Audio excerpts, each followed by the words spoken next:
Hey everyone, welcome back. In this video, I'll show you how to add clients to Basecamp step by step.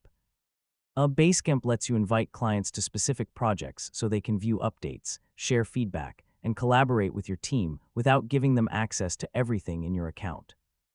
So let's get started. First, sign into your Basecamp account and open the project where you want to add your client.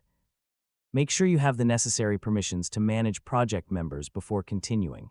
Next, click the People, Invite People, or Add People option inside the project. When the invitation window appears, enter your client's email address and choose the option to invite them as a client if your Basecamp version provides separate client access. After entering the client's information, review the available permissions. You can decide which tools or project areas the client can access, depending on your project's setup.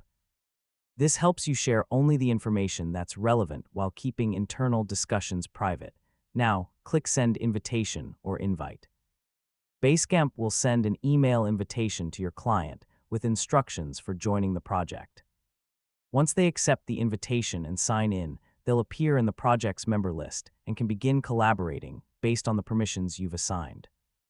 Before finishing, verify that the client can access the appropriate project sections and let them know how to use features such as message boards, file sharing, and comments to communicate with your team. And that's it. You now know how to add clients to Basecamp and collaborate securely with customers on your projects. If this tutorial helped you, don't forget to like the video, share it with your friends, and subscribe for more easy tech guides. Thanks for watching, and I'll catch you in the next